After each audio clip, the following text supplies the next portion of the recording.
Assalamualaikum warahmatullahi wabarakatuh. Perkenalkan, nama saya Sandi Riko Adiansyah. Saya akan menjelaskan tentang materi ontologi untuk pengumpulan tugas terakhir dari mata kuliah Filsafat Ilmu Pendidikan. Baik, berikut penjelasan dari ontologi. Secara istilah, ontologi adalah ilmu yang membahas hakikat yang ada yang merupakan realita baik berbentuk jasmani atau konkret maupun rohani atau abstrak. Ontologi merupakan kajian dan filsafat yang mempelajari tentang segala sesuatu yang ada berdasarkan sebab akibat. Hakikat ontologi dalam filsafat pendidikan yaitu tentang bagaimana memberikan pengajaran, bimbingan dalam proses belajar untuk mencapai suatu pendidikan dengan tujuan ke arah yang lebih baik. Hakikat hal yang dikaji dalam ontologis yaitu metafisika, asumsi, peluang, asumsi dan ilmu, dan batas-batas penjelajahan ilmu. Ontologi merupakan studi mengenai sesuatu yang ada dan tidak ada, atau dengan kata lain dapat dikatakan mempelajari mengenai kerealitasan. Pengertian ontologi menurut para ahli. Untuk lebih jelasnya mengenai pengertian ontologi ini, di bawah akan dipaparkan pengertian ontologi yang dikemukakan oleh beberapa para ahli, diantaranya sebagai berikut. Yang pertama adalah Aristoteles. Menurut Aristoteles, bahwa pengertian ontologi ini merupakan suatu pembahasan mengenai hal ada sebagai demikian, mengalami perubahan dalam sehubungan objeknya. Yang kedua, menurut Deliangki, bahwa definisi ontologi adalah suatu bagian dari filsafat dasar yang mengungkapkan tentang makna dari sebuah eksisten yang pembahasannya itu terdiri dari 1. Apakah artinya ada? Hal ada. Apakah golongan-golongan dari hal yang ada?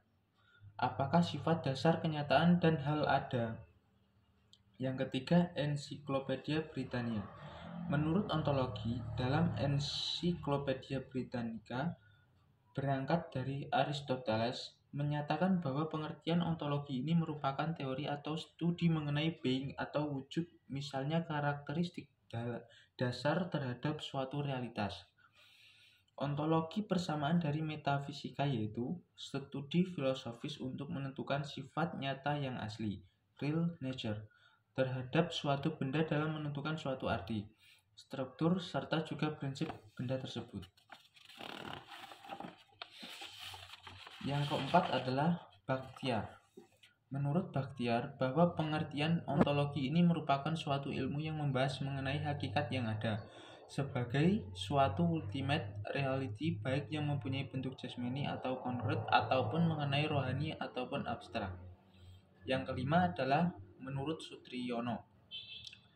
Menurut Sutriyono, bahwa definisi tentang ontologi merupakan asas dalam menerangkan batas atau mengenai ruang lingkup suatu wujud yang menjadi objek dari penelaahan atau objek ontologi atau objek formal dari pengetahuan, dan juga mengenai penafsiran mengenai hakikat realita atau metafisika dari objek ontologi atau juga objek formal tersebut, dan merupakan suatu landasan dari ilmu yang menanyakan terkait apa yang dikaji atau juga dibahas dalam suatu pengetahuan serta biasanya berhubungan terhadap alam kenyataan serta keberadaan.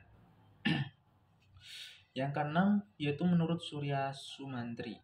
Menurut Surya Sumantri, bahwa ontologi ini membahas mengenai apa yang ingin kita ketahui, seberapa jauh kita ingin tahu, atau dengan kata lain suatu pengkajian terhadap teori tentang ada, pokok pikiran atau aliran ontologi.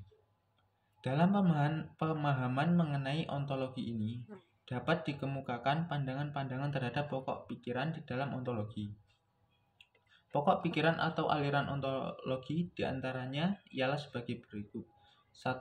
Monoisme, 2. Dualisme, selanjutnya pluralisme, nihilisme, agnotisme, dan materialisme. Pemahaman atas ontologi dapat membantu kita, pelajar atau akademisi, untuk memahami sebuah objek pengetahuan secara sahih dan objektif. Adapun manfaat mempelajari filsafat ontologi adalah membantu mengembangkan dan mengkritisi berbagai bangunan sistem pemikiran yang ada, membantu menyelesaikan masalah relasi, dapat mengeksplorasi secara mendalam pada masalah. Contoh ontologi dalam kehidupan sehari-hari yaitu ontologi rumah. Pada zaman sekarang, banyak sekali model dan bentuk dari rumah, semisal rumah susun dan apartemen, yang dimana bentuk rumah tersebut tidak ada pada zaman dahulu. Sekian penjelasan materi dari saya mengenai ontologi ini. Mohon maaf jika ada kekurangannya. Sekian, wassalamualaikum warahmatullahi wabarakatuh.